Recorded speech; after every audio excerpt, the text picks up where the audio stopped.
তো চলো আজকে তোমাদের সাথে একটা মোস্ট রিকোয়েস্টেড ভিডিও নিয়ে চলে এলাম।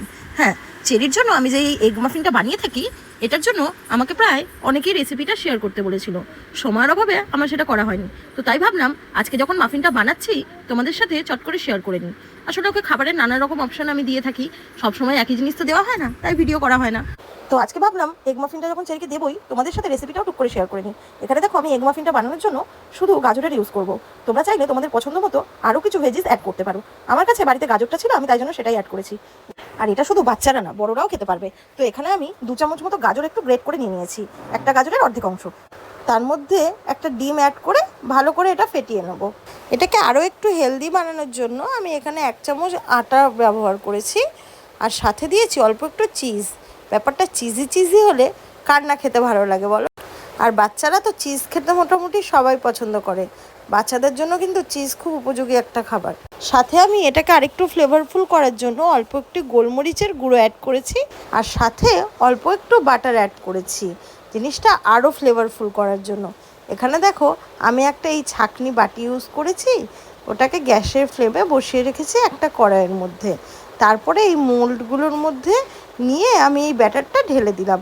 একটু কম অংশ ঢালতে হবে, মানে পুরো ভর্তি করে ঢালা যাবে না, কারণ এটা তো ফুলে উঠবে। তাই তোমাদের কাছে এরকম মোল্ড না থাকলে বাটিতেও করতে পারো, নর্মাল ঘরে যে স্টিলের বাটিগুলো হয় সেটাতেও করতে পারো।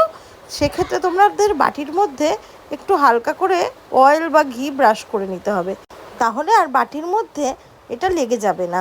এরপরে কি, একদম কম আছে এটাকে 5 থেকে 7 মিনিট হতে দিতে হবে।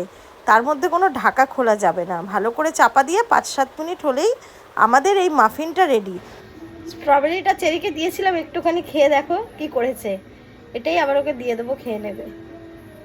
এমনি তো খেতে চায় না, কারণ সত্যি স্ট্রবেরি খেতে খুবই বাজে হয়, যতটা আমরা এক্সপেকটেশন রাখি ততটাই বাজে।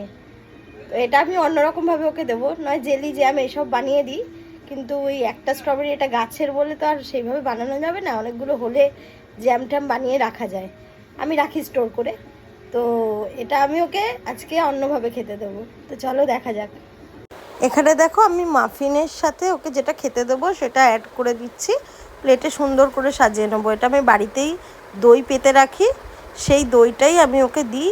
এখানে আমি দইটা এভাবে বেড়ে নিলাম, আর দইয়ের মধ্যে একটু ফ্লেভার করার জন্য স্ট্রবেরিটা নষ্ট করে লাভ নেই, তাই স্ট্রবেরিটা ভালো করে দইয়ের মধ্যে দিয়ে দিলাম। এতে দইটাও খুব ফ্লেভারফুল হবে আর স্ট্রবেরিটাও নষ্ট হবে না। অল্প একটু আপেল আর সাথে একটা কলা আমি এখানে ছোট ছোট করে কেটে দিয়েছি। প্লেটটা সুন্দর করে সাজিয়ে দিলে কিন্তু বাচ্চাদের খাওয়ার প্রতি ইন্টারেস্ট খুব বাড়ে, তাতে ওরা খেতেও পছন্দ করে। ডিফারেন্ট সাইজ ডিফারেন্ট কালারের খাবার হলে ওরা খাবারের প্রতি বেশ আকৃষ্ট হয়। তো এখানে দেখো স্ট্রবেরিটা আমি কিন্তু ওয়েস্ট করিনি, ওকে ঠিক আমি খাইয়ে দেবো। এখানে আমার দেখো মাফিনটা রেডি হয়ে গেছে, তোমাদেরকে দেখাই ওপেন করে। এবারে দেখো ঢাকাটা খুলছি, কি সুন্দর দেখতে হয়েছে দেখো মাফিনটা। সত্যি এটা খেতে না ভীষণ দুর্ধর্ষ লাগে, এত সুন্দর ফ্লেভারফুল হয় এটা। এটা আমি আরও একরকমভাবে বানিয়ে থাকি, কখনো যদি করি আবার তোমাদের সাথে সেই রেসিপিটাও শেয়ার করব। আর হ্যাঁ, একটা কথা, তোমরা যদি আমার এই দই পাতা রেসিপিটা কেউ জানতে চাও বলো, আমি অবশ্যই তোমাদের সাথে শেয়ার করব। তো এখানে দেখো আমি মাফিনটা চেরিকে সার্ভ করে দিলাম, আর কতটা সফট হয় তোমাদের সাথে সেটাই আমি তুলে ধরবো। দেখেছো, এটা কিন্তু খুব গরম, ভীষণ সাবধানে দেবে, বাচ্চাদের যখন দেবে একটু ঠান্ডা করেই দেবে। আমি ধরতে পারছিলাম না, এতটাই গরম ছিল। আর চেরি এটা খেতেও খুব পছন্দ করে, কিছু খাবারের মধ্যে এই খাবারটা ওর পছন্দ। তো এখানে দেখো খাবার রেডি, এবার ওকে এটা দিয়ে দেব। কোনটা খাবে? কি এটা? কি এটা? কি এটা? কি মামা এটা? কি বলি বাবলে, দুটো হাতে দুটো নিয়েছো, একটা লিখে দেবে নাকি? আচ্ছা লিখে দাও, এটা খাও। এরপরে দেখো দইটা খাওয়াবো। সত্যি বলতে এই দইটা খেতে কিন্তু চেরি খুব পছন্দ করে স্ট্রবেরি দিলে। এমনি স্ট্রবেরিটা খেতে চায় না, কিন্তু দই দিয়ে খুব ভালোবাসে খেতে। তো চলো আজকের ভিডিওটা এখানেই শেষ করছি। অবশ্যই জানিও আমার রেসিপিটা কেমন লাগলো। যদি ভালো লাগে একটা লাইক কমেন্ট শেয়ার করে দিও। চলো টাটা।